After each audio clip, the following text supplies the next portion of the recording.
Hello, hello. Welcome to my channel, to my live channel. Today, there's an exciting topic, or I'm excited to be here, but not really excited about the topic because it deals with insurance and the fire hazards and the victim, especially when we have this disaster going on in Los Angeles. I'm in Orange County. So I'm glad that you're here. We have some very exciting topics, informative topics, and I have a very special guest. So our guest today is Sharon Gillenwater. I met her online. I saw her YouTube channel. She has a TikTok channel, and I was so impressed by the video that she did, caring for the people, sharing her information. So let me bring out Sharon, and she'll introduce yourself to her. Hi, Sharon. Can you see me? Yes, I can. There we Hello. go. Welcome to my channel. And like I just mentioned, we want to talk about the fire, the disaster, how you can help others by sharing your story. But tell us more about yourself, and then we'll dig into this. We have a lot of time today, and we want to share as much as we can to anybody who needs help, or they have friends or relatives that are going through this disaster. And if they're not going through a disaster, how they can be prepared. I myself had a fire in a house 15, 20 years ago. So this story is very touching to me. And that's why I also called you, because you have gone through a personal experience. So tell us about yourself. Well, I live in San Francisco, and I'm a tech entrepreneur, and so I've worked for myself for quite some time. And we had a second home up in Lake County, which is north of Napa County.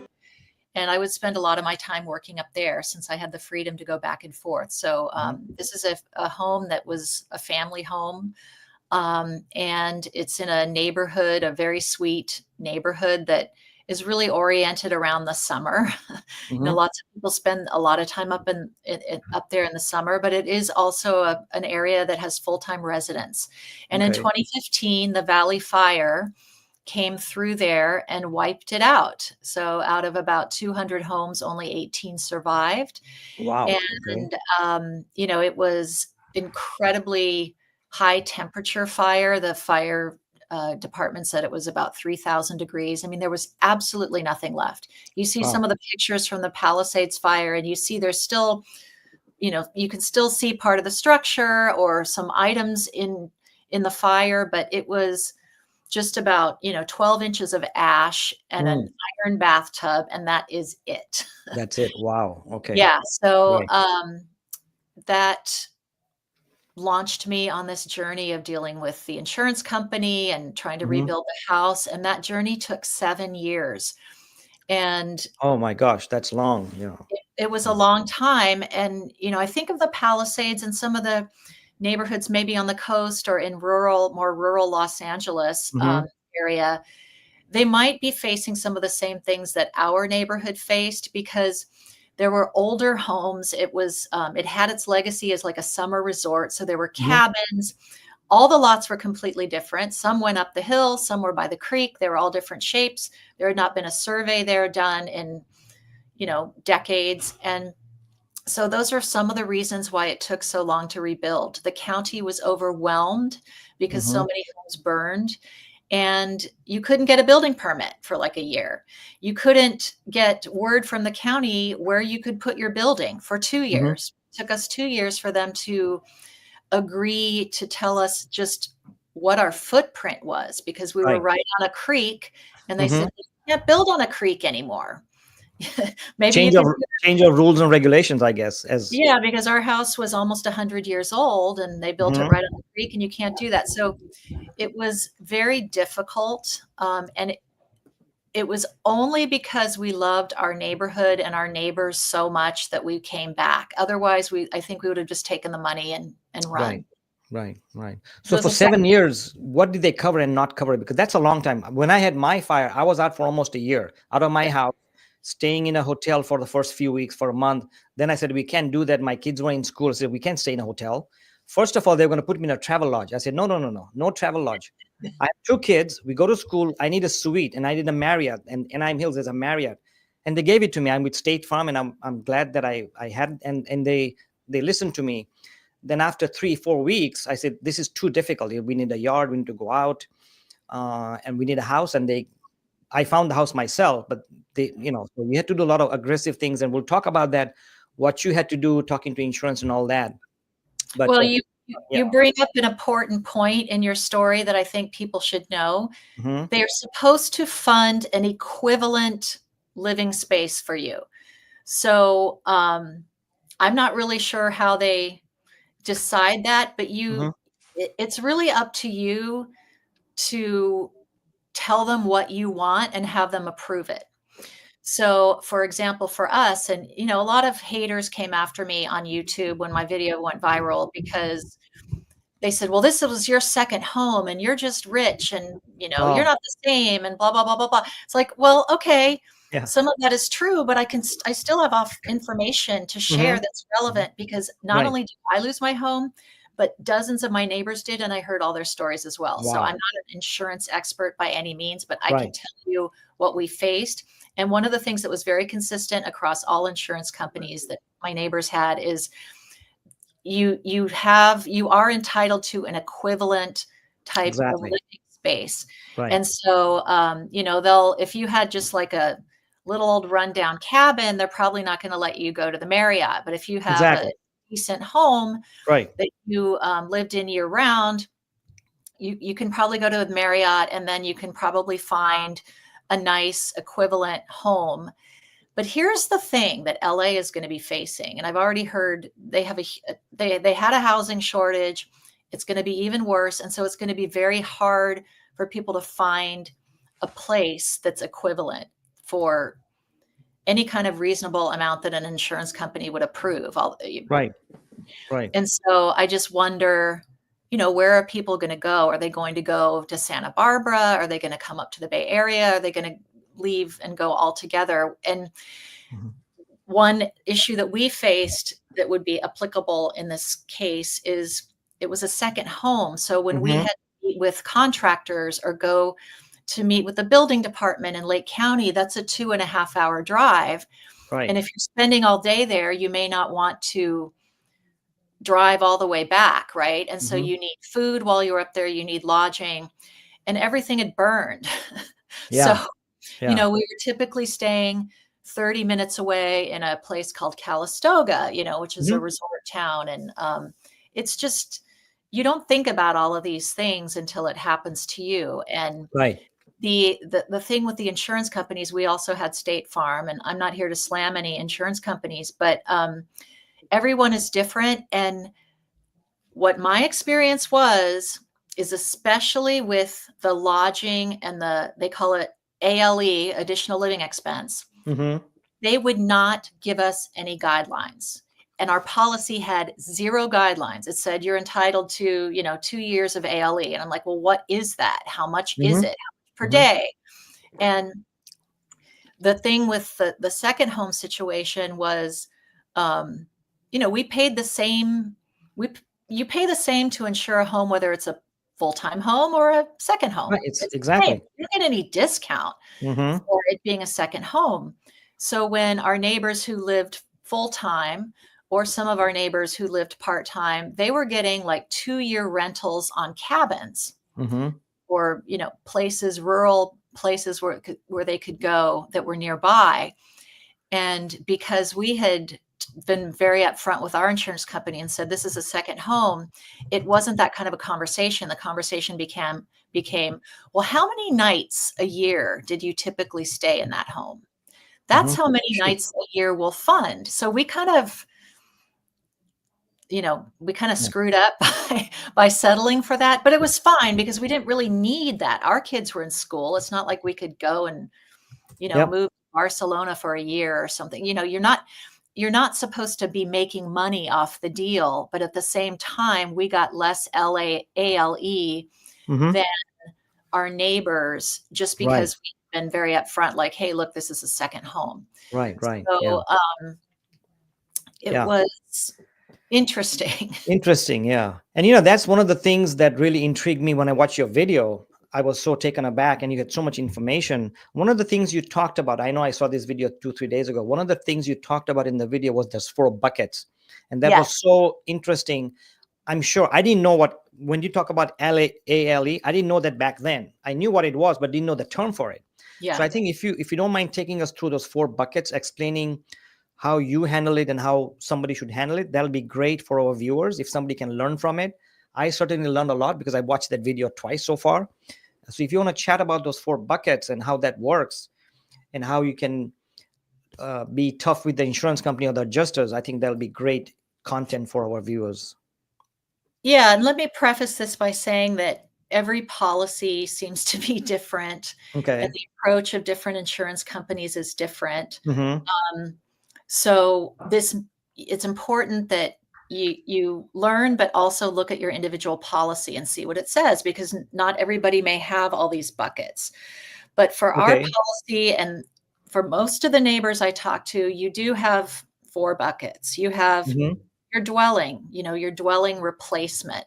Right. And you can get cash value or you can get replacement value. And if you intend to rebuild, replacement value is what you want, because that's the cost to replace your building in today's dollars, Mm-hmm. right? And if you get that, my understanding is you have to rebuild, because Okay. if you're not going to rebuild, they're not going to just give you all the money to build to current code, Right. So that's the replacement value. The second bucket is the additional living expenses, right? Mm-hmm. So Right. that's to cover your expenses for a rental, or a hotel, or wherever you're going to live while your house is getting rebuilt. And this Mm-hmm. is where it gets really tricky when it comes to these huge wildfires, because if they're wiping out whole neighborhoods, it's going to take you longer to start your rebuild because your building departments are going to be overwhelmed, Mm-hmm. right? So it's going to Yep. take longer to get your permit. Architects are going to be overwhelmed. Yep. Contractors are going to be overwhelmed. Everything, supply chain. So Yep. it's probably going to take longer. So I think the conversation to be had there with your insurance company is like, what if? What if it takes me 4 years to rebuild? How much am I covered? Right. Right. And then there's the contents. That's the third bucket, the contents of your home. Okay. And that can vary wildly. We were, I would say, over-insured. Like, we were well-insured, which was great. Mm-hmm. Right. We were over-insured for our contents, meaning that we could have, like, we were well-insured, Right. spending Mm-hmm. up to 200K. But you don't just get 200K. You have to document everything you have, and you only get what you document. So fortunately, we had some videos of the inside of our home where we could go through and say, oh yeah, you have to list everything like in a spreadsheet. And then you don't necessarily have to have receipts for everything, but we did have a lot of receipts. And then a lot of the things that you will replace that are some of the bigger items, like your appliances, you have to buy those before they will give you the money. So, say you had a hot tub, right? And you are rebuilding and you decide, well, I don't want a hot tub anymore. Mm-hmm. They're not going to pay you for the hot tub, even though Yeah. you lost the hot tub, because if you don't buy a new one, they're not going to pay you for Right. it, how Mm-hmm. our policy was. So, we had up to 200K in contents, but we didn't get anywhere close to that. I think we documented only like 100, around 100. So, that was what we got out of that bucket. Right. Right. And then the fourth bucket is the what's called ordinances and upgrades. And so this was very relevant to our home because our home was so old. And so in the ensuing 80 years since that home was built, you have all kinds of new regulations. You have to have sprinklers. You have to have a certain kind of fireproof siding, right? Certain types of windows. Right. And those things can be more expensive. So that's a bucket of, typically for us, it was like 100K. And so any of those things that required upgrading or that we had to have that we didn't have in our previous home, that bucket would cover that. And that actually was a little bit more negotiable. And I think we Mm-hmm. ended up getting more because the upgrades that were required exceeded 100K. Okay. And so we got a little bit more out of that. And I'd also like to touch on, this is not very friendly to the average consumer, but insurance is a huge monolithic organization, and this is how they do things, and we're all just forced to live in that world. And so when I made my video and I went through these 4 buckets, Mm-hmm. I explained how we were trying to, you know, maximize what we could get out of every bucket, because we Right. knew we'd fall short in some buckets and we were going to have to pay more out of pocket. Also, our home that burned, we loved it, but it was funky. I mean, it was like, it was a 1-bedroom home. So when people Mhm. came to stay, they were in the living room, they were in the bunkhouse, Right. Right. and they had to walk through people's bath or the bedrooms to get to the bathroom at night. So it was weird. So we decided, hey, you know, we're going to make lemonade out of lemons. We're going to build a home that's nicer for people to come and stay. So we rebuilt a 3-bedroom home. Right. So we did build a nicer home, and we used some of our own money Mm-hmm. to fund that. And a lot of people came after me because they didn't understand that. Even though I said it in the video, they're like, well, you're just a rich person trying to, make money off the deal and build a nicer home. Okay. Right. People on YouTube are mean, but Right. that's not what was happening. And in Mm-hmm. fact, the insurance companies, they will not allow you to do that Yeah. because they're watching, they're with you every Yep. step of the way. So Yeah. no, it's not about, oh, I'm going to use this to get a greater home. If you have the money, your own Right. money, to do that, you can. And I recommend that you do, because there's a lot of suffering, and it's like some good should come out of it, right? Right. Right. Yeah. Um, and the insurance company, though, you're not going to make money off the deal, and that should really not be Yeah. you should get what you're entitled to, though. Exactly. And a lot of people said, well, you shouldn't have gotten any ALE because Mm. you have a home to go back to. And it's like, I paid for that policy for Yep. 10 years, and I paid for the ALE benefit. Yep. The insurance company agreed I was entitled to the ALE benefit. So I'm taking it, because Yeah. if I don't take it, it's not going into a charity fund for fire Right. No. victims. It's going No. to the state farm. And Exactly. Right. Yeah. I'm not going to leave anything on the table that I'm entitled to, so State Farm can pay bonuses. Right. I know. But going back to what you said about fixing things, and they only pay you for your hot tub, for example. What happened with my house? My house was older when I bought it. It needed some work. When I bought it that way, that's what I could afford 25 years ago. Yeah. And then after I had the fire, 4 years after I moved here, the windows got damaged, the carpet got damaged, the paints got damaged, the doors got damaged. So I told the insurance company, look, they're going to pay me, let's say, $5,000 for carpeting. I said, you know what? I don't want carpets. I want upgraded carpet. Yeah. I'll pay for it, but you let me know how much you're going to pay. So they said, okay, we'll give you $5,000 for the carpet, right? And I spent $7,000, but that was my choice. Yes. The windows were older windows. They would only replace the single pane windows. I said, no, I Yeah. want dual pane. I had to pay extra. My doors was a single door. I wanted 2 doors with a little glass in there so I get more light. Yes. So all these things I negotiated with them, and they paid me their standard, but I paid on each one over that. So I did not make money or make profit out of the insurance, but I wanted to make sure that for me to replace carpet, if it was 5,000, pay me the 5, but I'll pay the balance. And they let me do that. But it was a struggle. I had to get them quotes, get 3 quotes. Yeah. I can't get 1 quote. I had to go to 3 window companies, get quotes. Yeah. And then, so it was a workout, which leads me to a question, if I may ask you, is that I was listening on the radio yesterday that when you talk to a claims guy when they come in, and then to an adjuster, then they switch you over to another guy and they're tougher. So how was your experience talking to insurance, talking to the gentleman or the lady who comes to your house and says, okay, we'll give you 25,000 emergency, but to do other things, you have to talk to this gentleman or lady. How was your experience with that? And what should we be aware of when we're talking to them? It's exactly what you just said. It's exactly that. And some people, when I posted the video, they tried to say, oh, no, that's not a thing. It is absolutely a thing, because a lot of people have had that same experience. All my neighbors had the same experience.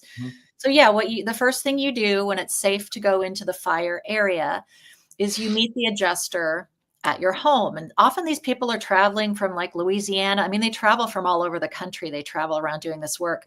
And that person is going to be lovely. They're going to be very empathetic and very kind, and they're going to reassure you that you're going to be taken care of. And it will lull you into a false sense of, oh, this is going to be easier than I thought, or, wow, State Farm is great. And That's what you're going to think at that moment if you haven't been Mm-hmm. through it before. And then they pass you off to the desk adjuster, I think they Yep. call Yeah. it. Exactly. Right. That person is an absolute hard ass typically. And That's your job, right? yeah, and I don't mind someone being very businesslike and like, no, you can't have this, or that, we need to negotiate this. I don't mind that. But Mm-hmm. the guy that we were working with really did some unacceptable things. And he kept changing the goalposts and the rules on us, Mm-hmm. particularly around the ALE, to the point where I reported them to the California State Insurance Commission, which is a huge deal. Apparently, I didn't know it was such a big deal, but it turned out to be a huge deal. And they were very upset that I did that. But I said, look, what they did that finally pushed me over the edge. I mean, they kept changing the rules on the ALE. So, Right.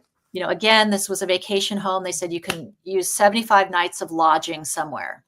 So take your family somewhere, Mm-hmm. pay for the hotel. And so the first year we went down to Pismo Beach and stayed in a hotel. The next year we said, okay, because they said we could have that for 2 years. The next year we were going to go back to the same place. And they said, no, you can't go there. You have to go within 50 miles of the burned house. Well, by the way, like everything burned around it. So there are a few places to go. Right. I said, well, why? You're just arbitrarily changing the rules that we were abiding by last year. So we've made plans to go here because we did it last year. And like, what was this based upon? And they just kept ratcheting up the kind of like trying to claw back what they had already said we could do. Mm-hmm. They called it abatement. They said, hey, we have to practice some abatement here. And I didn't really know what that meant. And I looked it up, and it means to claw back benefits that have already been given. Mm-hmm. And I thought, well, why? You said 75 nights. That's what we agreed to. And now you're changing it. And then they decided, because my mother was on the deed of the house, I said this was a family home, right? And she was in her 70s and wanted nothing to do with this whole negotiation. She hardly ever came to the house, and she just wanted my husband and I to handle the whole thing. Mm-hmm. So she told State Farm that. I told State Farm that. We put it in writing. And after one of our trips where we stayed in a hotel, they called her up and they said, well, what did you eat when you were at this hotel? Oh. They said, we have a receipt, because they'll pay for your food if you're in a hotel. We have a receipt. And what did you eat? And she just she was like crying and upset. And she's like, I can't stand these people harassing me. So that's when I reported them, because we had told them repeatedly that she did not want to be contacted or deal with any of this. And they just were harassing her. Mm-hmm. Yeah. They were calling her like 5 times a day, and, she could see, so she wouldn't pick up. But that's why I did it. Right. And Right. from then on out, from there on out, everything was fine. There was no more shenanigans on their part. Mm-hmm. Everything was very straightforward. And Right. then it was more of a straightforward business-like negotiation. Right. So, and I've read all the comments on my YouTube, and a lot of people said they had a similar experience where they reported to the state commission and they got excellent results from that, because it is a very serious thing to be reported, and they don't want that. Yeah. Okay. Yeah. The last thing you want anybody, and as if they do their job right and treat the people well when they're negotiating, and that's the next thing I want to talk to you about, or kind of have a conversation about. But before I do that, I just want to myself put it out that I'm not an expert, and I'm sure Sharon's not an insurance expert. So No. this is just a conversation we're having. If the audience gets 1 or 2 tips, that's our whole idea. We want to share the experience, but in no way we are professionals. If you have any specific questions, talk to your insurance company or your accountant or your attorneys. But we're just here sharing a conversation. I just want to put that out. Now, going back, Sharon, you mentioned about your mom getting upset or you getting upset, and it's very understandable. And that was my lead into the next conversation. Is I know personally it's very impactful. I could handle it in the sense that, I'm in sales and I've gone through this and I've seen clients like these, but it was very difficult for my wife and my kids. So what's going on? Why are we moving here? Why are we in this hotel? And then why are we in the house? And why is dad out talking to them all the time? So it was very emotional experience. So what does a consumer, I'm not saying that you know all this, but based on your conversation, based on your experience, maybe with your mom, what are some of the things that a fire victim goes through, and what are the few things they can do to be strong in that moment of disaster, Well, there's grief, of course. There's Mhm. a lot of grief. In our fire, two of our neighbors died, Oh, and many pets. yeah, Um, yeah. there's one way in and one way out of our neighborhood, so the fire trucks just wouldn't even go in. So they just kind of, and they were Oh, overwhelmed, so they kind of gave up the neighborhood. And that's not right, a judgment on the fire department at all. They did the right thing, right. uh, but that was contributing to the grief of our whole community. Mm-hmm. That we actually had two people pass away, um, and all the pets, which was very upsetting. That's very upsetting. Yeah. But, for us, for our family, it's a second home. We could come home and sleep in our bed, right? So Mm-hmm. it's not nearly as traumatic, but there was still a lot of grief because we went there with our kids when they were super little, and we spent almost the whole summer there, back and forth. And um, it was just a tremendous sense of loss of like our kids' childhood, and Mm-hmm. special times we had there. And a lot of people lost precious belongings. And so you go through this grief, and then you have the collective grief of like, we've lost our whole neighborhood. Like, we're not going to see each other next summer because, Yeah. we're not going to be back. And with our neighbors, they're actually a close group of neighbors that we had, and we actually got together in Mm-hmm. San Francisco to actually pledge that we would all rebuild because we're all so close. It's like, if you're not coming back and you're not coming back, I don't want to come back, right? So there was this collective, like, okay, we're going to rebuild. And we even had like, Anderson Springs 2.0. Like, I painted a Right. sign and we put it up on our lot, and we made that commitment to each other. Mm-hmm. So there's that whole dynamic when you lose your whole neighborhood. And Right. here's another thing that people don't think about. Um, I saw these people who used their pools to like fireproof their homes, and so their home's standing, everything else is burned. Right. Do you really want that? I mean, Yeah. the people who survive, and I made another video about this on YouTube. Okay. The people whose homes survive, they often suffer from tremendous survivor's guilt. And Ah. it's very hard for them. They feel awful. And then on top of that, they have to live in a toxic moonscape. If your whole neighborhood is burned down, you're living in a toxic Yep. moonscape Yep. for years, for years. Right. And then even after that, and they often have smoke remediation to do. They have to Yep. repaint, they have to tear out the carpet, furniture, everything. So it's not like they're free from the insurance, Mhm. battle. They have to go through that too. And then even after the lots are cleaned up, because it really is hideous, um, everything's burned out. And then once people start rebuilding, they're living in a construction zone for years with nonstop Yeah. hammering and the sound of heavy machinery. And so I haven't spoken directly with any of my neighbors about this, but I think it was very hard for them. And they have no street lights at night. So it's Mm. actually so scary. Like, I was up there a couple times after dark before we rebuilt, because had been meeting with contractors and stuff. Mm-hmm. It was dark, scary, sad, no trees. It wasn't a pleasant place to be. Yeah. So I'm not saying that you should want your house to have been burned down, but it's something that people don't think about. Right. Right. Do you know if the insurance covered their loss? Because, like you said, I had to do my carpet. It smelled for years. I had to change the whole air duct, the air conditioning, our laundry bill, just a laundry bill, because the clothes you cannot wear because of the what do you call it, smell that you have, and you Yeah. cannot just launder it. You have to specialize laundry it. Yes. Our Yes. laundry bill just from clothes was $18,000. Oh my gosh. You might as Yeah. well buy new clothes, right? We had so They many won't clothes, let and you do that? well, we didn't know. They came in and they brought a truck and said, okay, we're taking everything out, and they took our laundry. We were out, remember? They brought in a truck. It's like, do this. And we were shocked. We didn't know what was going on. Next thing we know, they took all our laundry and all our clothes.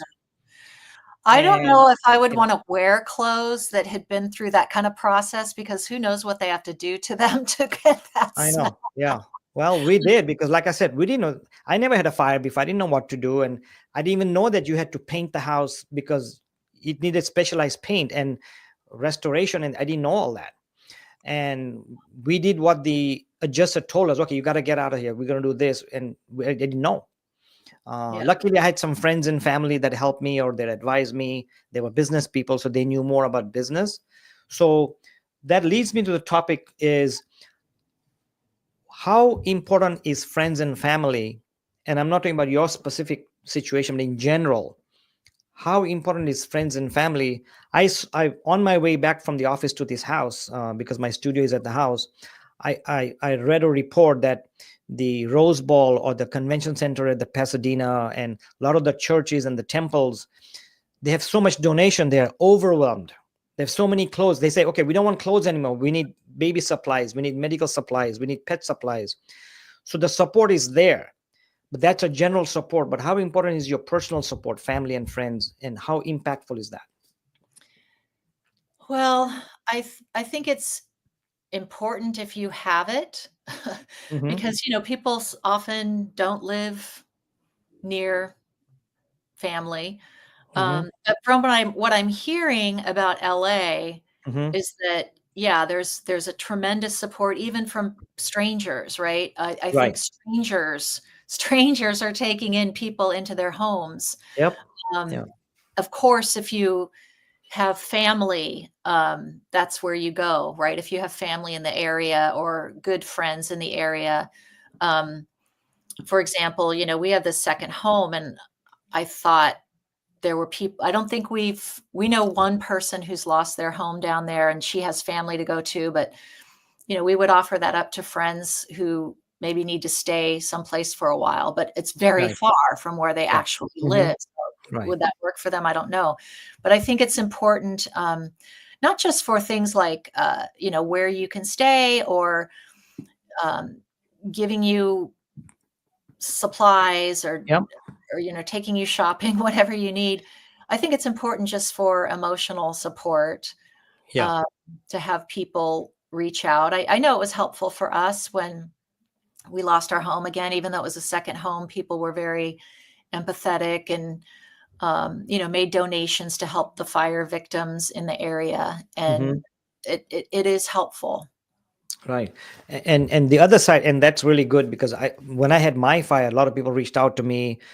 I had my brother's house, my friend's house, but I want to stay in Anaheim Hills because I work over here. But more Yeah, important, my kids were going to school and I had to drop them off at 7:30, pick them up. One student at 3 and the other one at 4. So we had, activities, basketball and chess yeah, or whatever. So it was very important I stay local. Um, but flipping the coin on what's happening with the support is I'm hearing is also there are a lot of scam GoFundMe's. There's a lot of robberies happening. There's a lot of rent price gouging and homes price gouging to the tune that Governor Newsom has put out a non-gouging whatever bill there is. I've seen, because I'm a realtor, I've seen in multiple listing service where the homes are 2,000 listed are going for 6,000. Uh, that's not good. that's not, but that's happening. Yeah, And you cannot find a rental today. One of my friends just called me, said, I'm looking for a 1 bedroom, 1 bath. And he's not a fire victim. He just wants to move to. I said, you know what? Wait 3 months and then let's talk. Because right yeah, now there's a lot of price gouging going on. I'll give you an example. Last weekend, I just happened to be in Newport Beach and I was previewing a $10 million house. Then I saw another listing for 22 million. So I wanted to see it. It was on the marina. It's the best house I had ever seen. While I was there, because we were talking to the agent. She was very nice. We had a chat because it's a big house and a lot of features that we had to talk about. While I was there, she got 2 calls from 2 agents from LA. And they asked the agent, hey, I know your house is for sale for $22 million. Remember, a lot of celebrities' houses burned and a lot of rich people. And both calls were, name your price for rental, we'll take it. wow. Yeah. And the first thing she came to her mind was like $70,000-$80,000 per month. It's crazy. Crazy. It's not even for sale, but they say, name your price. We don't care. We need a house. And I know another agent took their clients all the way to San Diego. They could find something very decent. And luckily, these people work remote. They moved to San Diego already because they don't want anything to do with LA. They wanted fresh start, and temporarily they're in San Francisco because they work remote. Mm-hmm. So even though we talk about this friends and family and what you have to do, when you become a victim, or if you know somebody who's a victim, be careful about scams, GoFundMe scams, or people gouging on your price on your house, or moving companies, or even contractors. When I took my bid from 3 contractors, because I was supposed to get 3 and then give them, one guy was from all the other bids, this guy was up $200,000, way off. Wow. And he was the nicest guy, and I trusted him the most. He was so nice. Maybe it was a show, but I didn't get to pick him. I would have picked him. But these guys, he's scamming, is 200,000 over. And you're talking, big money, There is a lot of variation in the approach that different contractors take. I've now worked with 2 contractors, one in San Francisco and one in Lake County, and they both had big challenges. But in Lake County, a rural area, the materials, like the quality of the materials that the average contractor will use is not at the quality that we would want in our home, right? Okay. Again, willing to pay more for that. Right. We did find a contractor up there who built homes in this kind of gated community, and we looked at some of his homes, and they were beautiful. They were stunning quality. And he was incredibly expensive. Right. But he defaulted to the highest quality products, Right. whereas the one we ended up going with, he would laugh. He'd be like, well, you city slickers, you need, you want fancier stuff. And Right. but he was extremely good at managing the costs, and he was very honest and very kind. And he would be like, look, guys, I've got to give you another change order because you've decided to upgrade this. And we're like, fine, that's fine. But we knew he wasn't going to rip us off. But we would constantly have to say, no, that kind of paint job is not what we want. We want something, we want like the smooth walls, which is going to cost more. Right. So, it's not always a matter of being ripped off. It's like, they're just used to doing higher end projects. You're going to get higher quality, but you're going to pay for it. Right. Right. And people said the same thing about certain insurance. Like, there are people who didn't have any problem with their insurance, but they had more expensive insurance with a higher end company, right? So, you don't ever plan on needing any of these things. But when you do, it is difficult to decide when there's so much money involved. Like, okay, if you have no extra money, yeah, you should go with the lower end contractor and materials and make sure you're really tightly managing your costs. But you gave a great example of, how someone with some extra money can make lemonade out of lemons when their house burns down. It's like, well, I always kind of wanted to replace that carpet. Yeah. It was going to cost me $7,000. Well, now it's going to cost you $2,000 because they'll pay $5,000. Exactly. Right. So, people are so critical that I would say that, but it's like, well, why not? You've gone through a terrible experience. Like, make the best of it. I mean, when you have terrible things happen, how can you make the best of it and come out saying, okay, well, at least we got that, And so that's how you can approach it so that it's not all terrible. Exactly. I think in hindsight, you should rise above the challenge and look at the future. I know your house burned, and I'm talking to myself. Okay, the house burned, kids are scared, wife is scared, I'm scared, a lot of things happening. But you have to attack the challenge and make the best of it. You have to make the best of it. You can't back out and, oh my God, what happened? Why me? Why'd you pick me and not her? Blah. You can't think that way. You got to give it and go for it. That's what took me out through. You got to face whatever happened, right? Now we got to move on. The day that and I've had other tragedies I won't talk about. The day or the moment it happens, you got to move on right away. Yes, you have those emotional things going on and you have other people's emotion, but you got to challenge it and move on. Otherwise you're going to get behind. And I'm talking from personal experience, so, and that'll Well, make your, so. There's another aspect to the whole insurance thing too that I observed, and that is if someone is not sure if they're going to rebuild. I saw this with some folks in my neighborhood.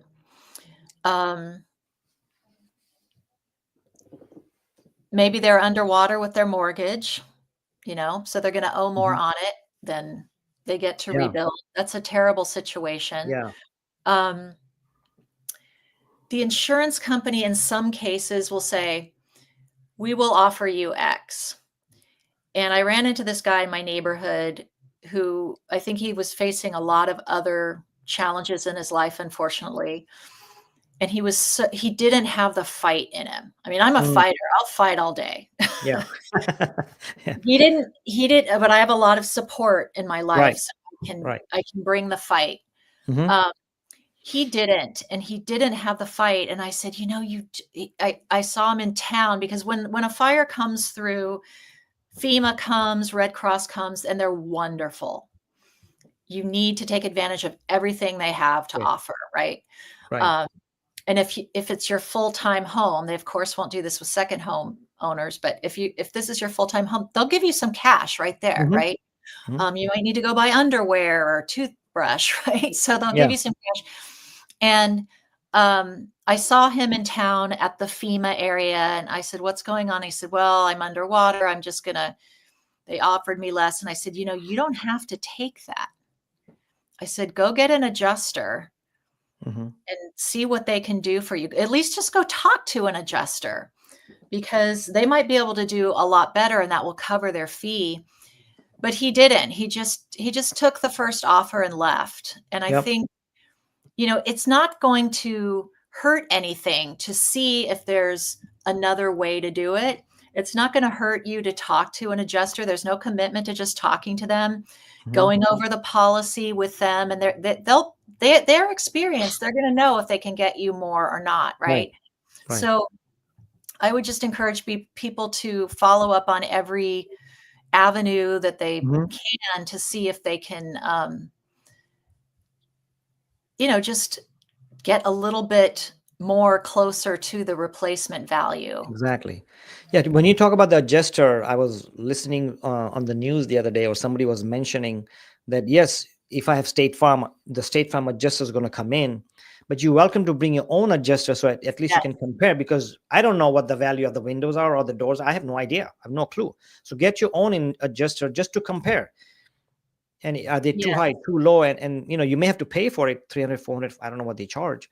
Get an independent adjuster so you know what to talk about, so. Yeah, a lot of people recommended on my comment feed that you bring an independent adjuster with you to that first meeting on site, just so you're setting the tone right there. Okay. Because the insurance company will tell you things, and again, for my policy, there were parts of the policy that were quite vague and did not answer specific questions that I had. So, for example, the weekend before our fire, I replaced 5 decades-old single-pane windows with brand new, and these were huge windows, double-pane windows, 5 windows. And I finished remodeling the whole bathroom. I got one shower in there before the whole thing burnt down. Yeah. And so my attitude after the fire was like, well, at least I'll get the money back for, my remodel and those new windows. No. Oh. Those are considered part of the structure. And the structure that was insured was the same structure pre-new windows, pre-shower, pre-bathroom remodel. And so there was no like reassessment or anything. So it's like you get what you get. You don't get any extra for, I had spent like 25 grand on all that stuff and I didn't get that back. So here's the question, because I know, and we can talk about this. We know that insurance gives you replacement value. Yes. Let's Well, take not my home. always. Okay, so Not always. let's take my example. Just for Mhm. example, say I bought a house. It was a fixer. I came in and let's say I paid 400,000 for it. Just throwing a number. Roof was old, windows were old, carpets were old, blah blah blah. I got the insurance policy. In the next 2 years, every weekend I did some work, change the roof, change the tiles, change the carpets. So my value went up. Now there's a fire. When they took the policy, it was probably worth whatever. So what would be the replacement value? The 400,000 value before I did the upgrades, or after I spent $50,000, which is worth 450? Is that the replacement value? Because like you said, you spend money on the window, so your cost went up on the house. So your replacement value went up. Well, it didn't though, unfortunately. Okay.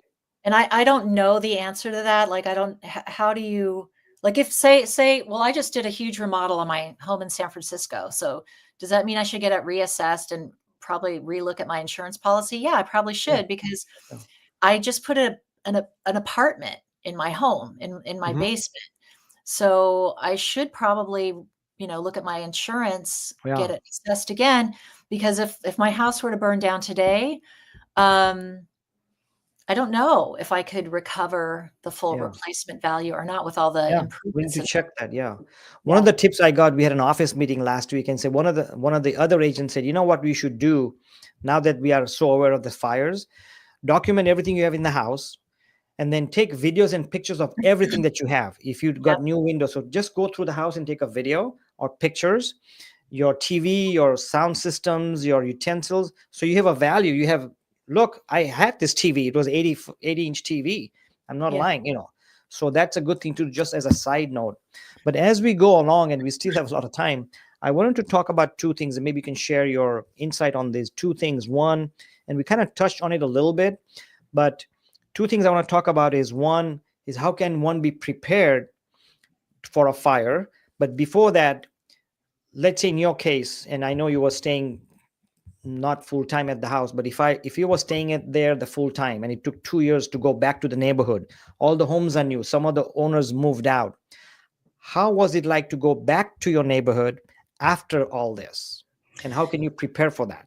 So, Well, I was thrilled to go back. It took us 7 years. oh, So, okay. um, I was I just couldn't get back there fast enough. I Hmm. was I Right. was moving stuff in before they were done building it, like, and that You was were it. you were ready to go. Yeah. Yeah. I was ready, well, especially for summer. Like, it was supposed to be ready in the summer of, like, 2020, and it wasn't. That would have been nice to have that house in the summer of 2020. Right. I was in my house in San Francisco, which is small, with my 2 adult sons, and that was crazy.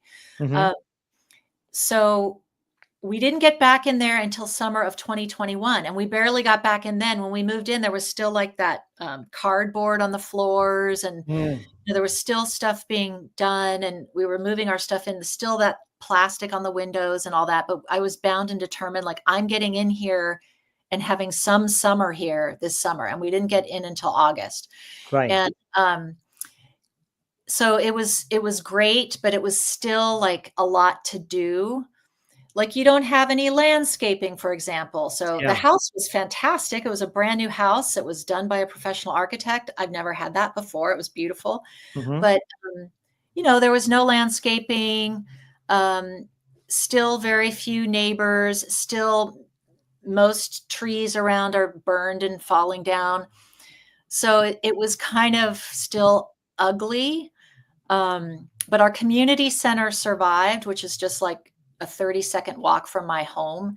So Hmm. that was a good refuge. Like, it didn't burn because there was some guy who got stuck down there during the fire, and he kept hosing it all down to protect himself. Oh, okay. So Yeah. he saved the whole thing, which was amazing. Right. But, by the time we got back, it took us so long because we were on the creek. Um, Most of our neighbors were back, so it was lovely to go back. And I just remember the first night that I was sitting on the porch at night. It's warm. You hear the crickets, you hear the bullfrogs, and you hear the sound of laughter. Hmm. Yeah. So that was great. Yeah. That's the one moment I'm getting a little choked I up. know. Yeah. Yeah, it brings back memories. Yeah. But that was a good moment. So that was a good thing to, and most of the neighbors moved in, or did some of them leave? Like you say, one guy didn't want to stay there, or one owner. It is a far less dense neighborhood than it was. Even though it was in the woods, it was quite dense. We didn't have a big lot. And in fact, when the county told us you have to move your building back 25 feet from the creek from where it was, suddenly we didn't have any room. And Okay. so we negotiated the purchase of the lot next door so we could spread out. Okay. So a lot of people up there, in fact, pretty much all of the neighbors right around us bought a neighboring lot of somebody who didn't want to return. Okay. So it's far less dense. Right. Right. Okay. It's more affluent than it used to be because a lot of people, the people who really didn't have a lot of money, they just tended to take their money and leave and move somewhere else.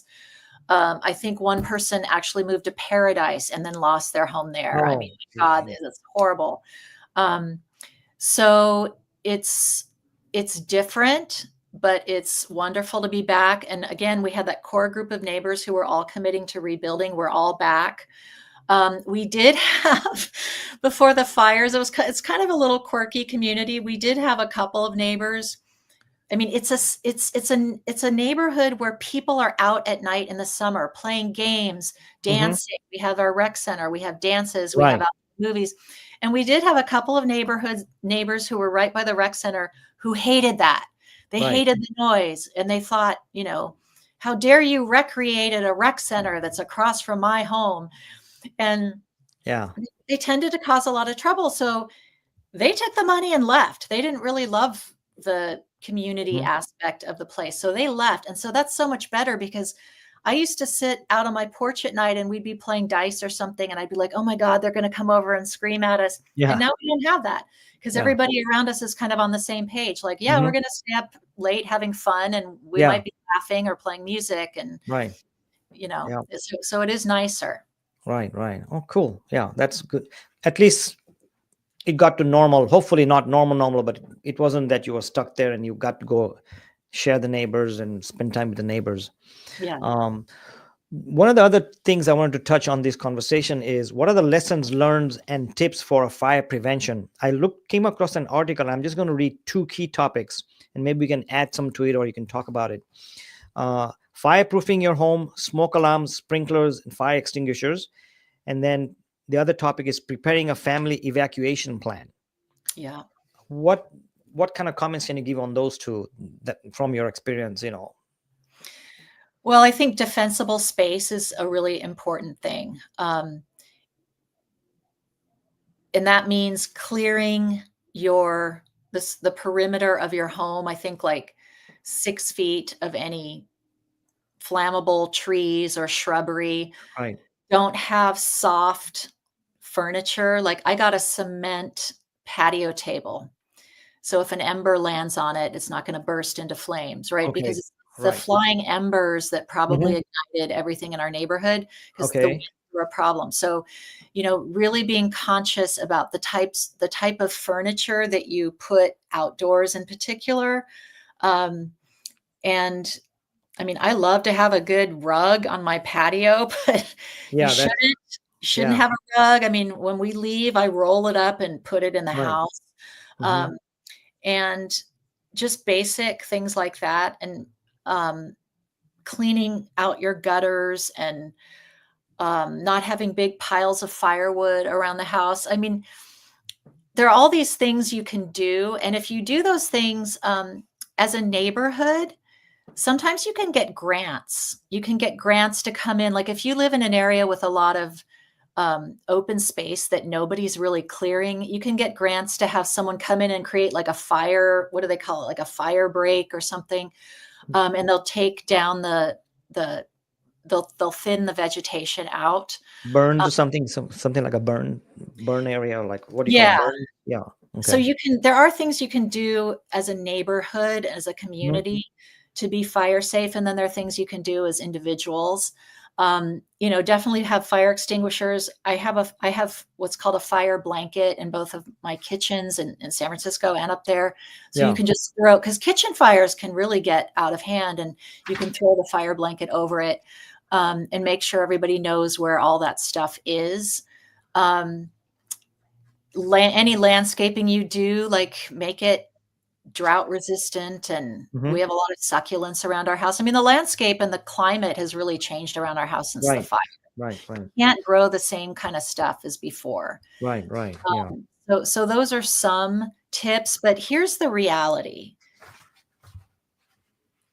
I remember cleaning out my gutters the weekend before the fire. I Hmm. had a propane tank, and there were some dead leaves under there, and I cleaned it all out, and I made sure everything was swept up.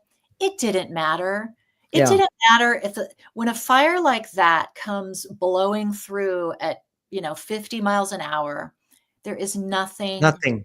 you can Yeah. do. Nothing. Yeah. So get out. I mean, Yeah. that's the people who died in our neighborhood. And by the way, there was another one who almost died. There's a video on YouTube, I think, called Escape from Anderson Springs. And it's the video of the last person leaving the neighborhood. And there's just fire all around. And Oh. they should have left earlier. But the one guy died because he was like, I'm just going to stay here. It'll be fine. Oh. He was finally driving out in his car, and there's something about the combustion engine, like, requires oxygen, and when these fires burn so hot, they suck oxygen. So his car died. Oh. Then he tried to get out on foot, and he couldn't. Like, he died probably from smoke inhalation. The Jesus. second woman was disabled in her home, and she turned down an opportunity to leave when her caregiver left. She said, "Look, I think you should go with me," and she refused to go. Hmm. And the poor caregiver, once she realized what was happening, she came up to the opening of the community and begged the firefighters to go in and get her out. But by then, the whole place was on fire, and the firefighters couldn't go in.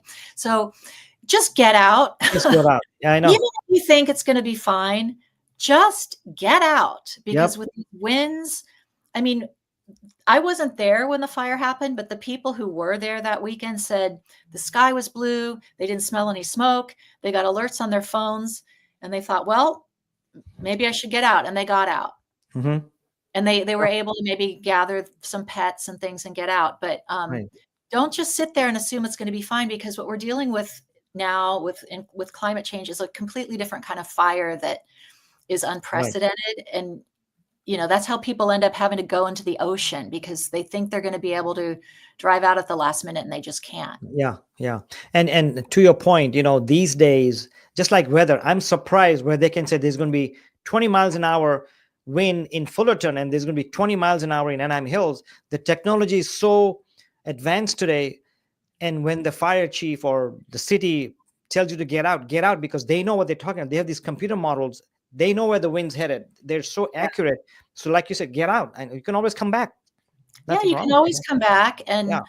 And unfortunately, I think there are people who can't get out because of, they're disabled or they can't drive. And that's another tip I would give people.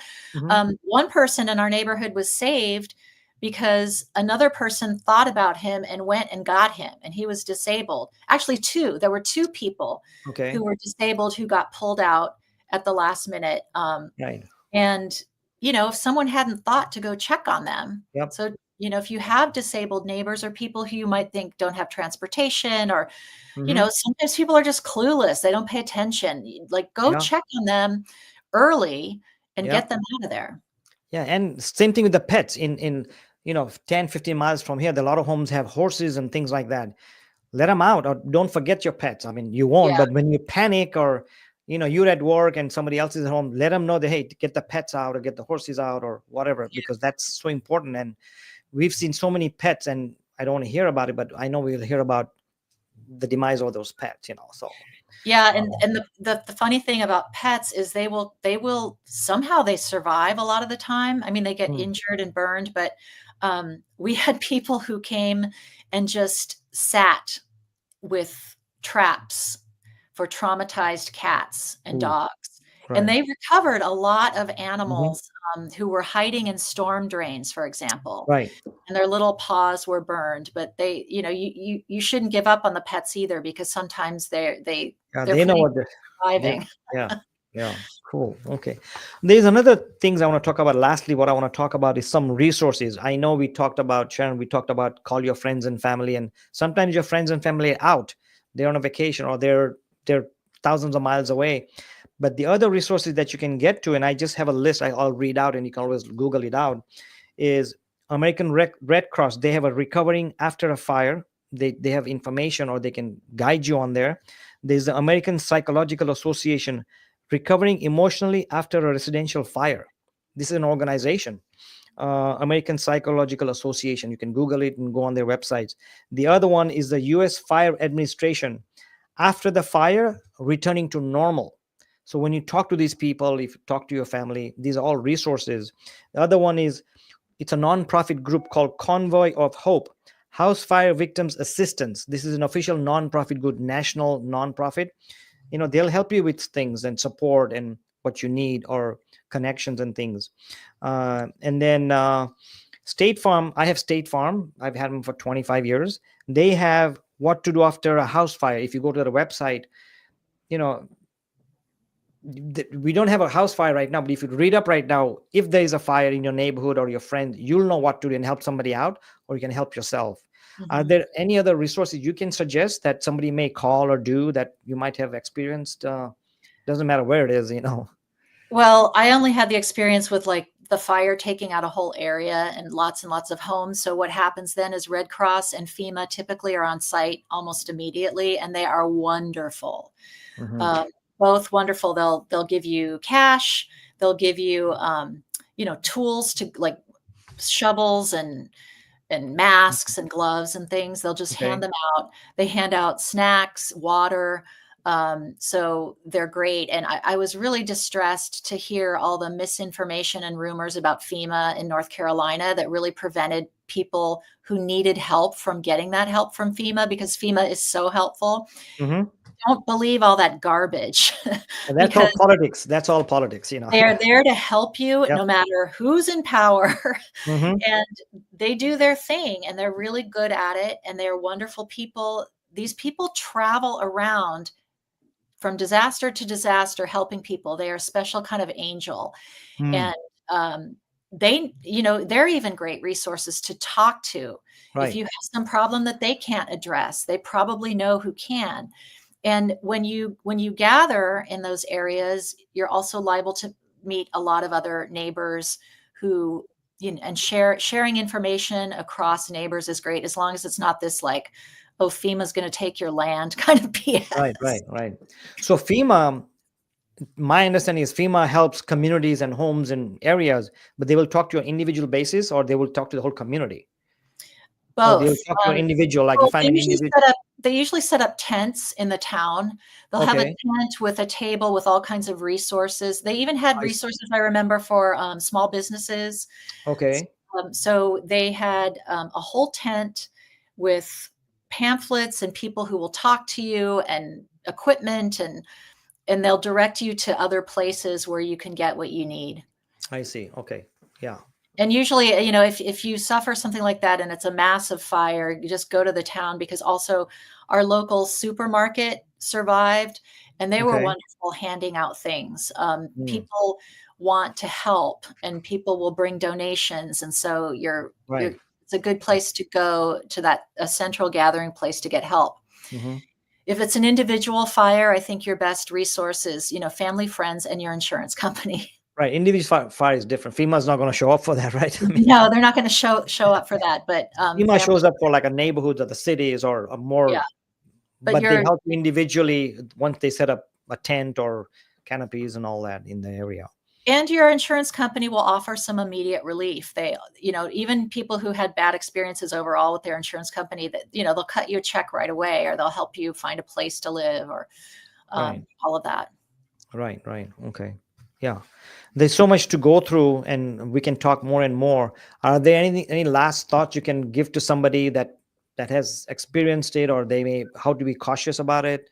It's a tough thing to talk about, but in reality, we have to be prepared, right? Yeah, I think, if I have top tips, it's one, video every inch of your house, including opening closets and drawers and cabinets and things like that, because you will be expected to make a list of everything down to the Mhm. spices. I mean, not like individual spices, but Right. I think I put Yep. like, 50 spice jars of spices, Oh and yeah. then you assign a value to it. So Right. that's a number one tip.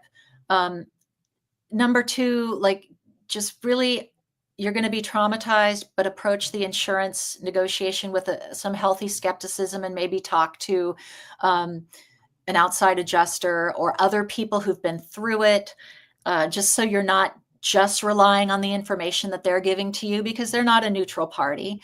Right. Right. And then the third thing that I would just put out there is, sometimes there might be something very sweet on the other side of the tragic thing you're going through. Hopefully everyone survives, and that's the first silver lining, is that everyone makes it out alive. Right. And secondly, to go with, your philosophy, I think aligns with mine. Like, okay, this terrible thing has happened. How can we, like, move forward and make the best of these cards we've been dealt? Hmm. And if you do have extra money that you can put into your new home, do Yeah. put it make Put it. there are things that we all want in our home but Yeah. don't have. And so, like, I wanted a fireplace that was indoor outdoor. Oh, yeah, nice. And Yeah. I was so fixated on that. And Right. so now I've got one and I love it. Right. And it's worth doing because I know that once I put that carpet, now I got to wait 10 years to change it. So Yeah. I insisted with my insurance company, I want that carpet. And of all the things, I wanted that door. It was my childhood dream to have double doors with a stained glass. And I had it. I had to pay extra couple of $1,000. I charge everything on my credit card, but it worked, So, Yeah. If you but if get if you can afford it, go yeah, for it. go And for it. Yeah. even if some people in our neighborhood actually, they're on more limited budgets, and so they actually scaled down their homes a little bit, but they got a nicer Hmm. home. Some people did tiny homes. Some people, because there's so many fires were happening and there was a shortage of materials, they got prefabs. Um, Oh, okay. and people have made the most of it and put up some really sweet homes, even though they might be smaller than their original home. Oh, and as long as the city or whoever approves that, right? Like I live in Anaheim Hills, but I have an association. And Yes. assuming, I'm just giving an example, if this house burns down, I don't think they let me put a tiny home or something. So you check with Yeah. your city or ordinances and all that. Of course, everything is subject to checking with everybody, So Well, and that's the thing, and I talked about this in one of my videos. When a whole community burns, there are going to be things that are grandfathered in to help the community, okay. hopefully. Oh, And then nice. there's some things that will not be. Like, they wouldn't we were so hopeful that we could build in the same footprint we could, but it's a state law that you can't build that close to a waterway. So we had to abide by that. It's a state law. It's You had not to something. move up. You We built had a to move house. the building back 25 feet. Um, Oh, so right. that's why we had to acquire another lot. Now, look, people would say, well, why didn't you just take the money and leave then? Well, it's because of our community that we love so much, and our neighbors. Yeah. I mean, if we had left that community, we probably would hardly ever see those people again. So we Right. were very committed to going back. So Right. everybody's situation is different, and you just have to say, okay, what are- what do I want to, what it's almost like you have to have a vision board. Like, what Right. is it going to look like? What's my vision for my new home or my new life? And for some Right. people, it's just to move somewhere else. Some people move to Vermont. Yeah. That's a perfectly valid thing to do too. Yeah, if they can. Like in my case, I could not move because the kids were at school and I know they weren't going to leave the school. So even if I wanted to move, I couldn't.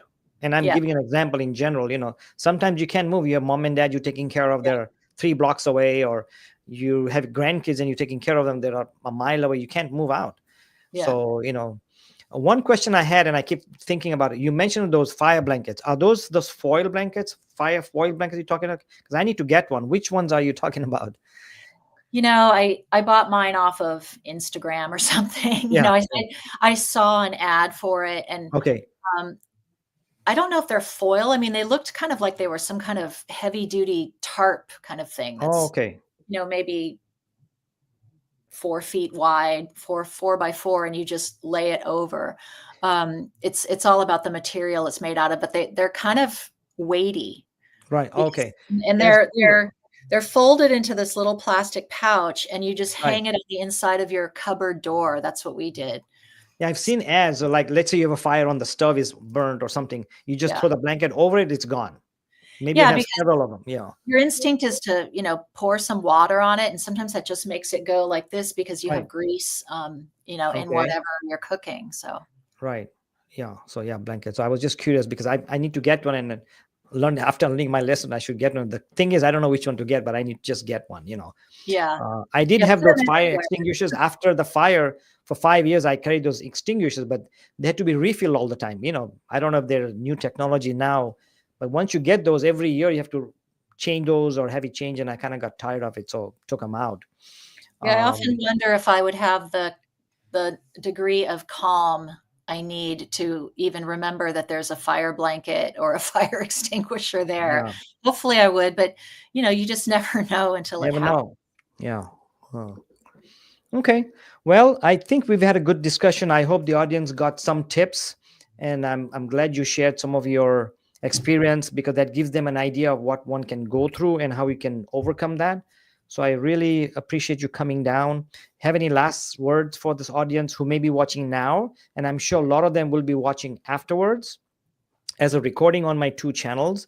The other thing is, Sharon, I'm going to put your name and information at the bottom on my Okay. description. So if somebody is watching and I'm going to contact you, feel free to contact Sharon. She'll be glad to help out. Feel free to reach out to me and we'll be glad to help out. Or if you want any resources, we'll be glad to help out, so.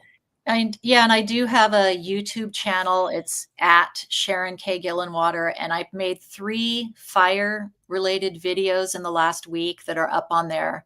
Okay. And so you can go and find I'll it. make sure I put your channel on there, the Yeah. URL. I'll put it on there. So give me some time because it takes me a time to get there. So. Okay. Well, it All was right. fun, and hang in there, everybody. Yep, hang in there, and things happen, but you got to overcome it. Not that I'm advising it, but I'm talking from personal experience. So thanks again, Sharon, and thank you all for watching. Please make any comments, ask any questions. We'll be glad to answer them personally. Thanks again. Thanks, Sharon. Thank you. Okay.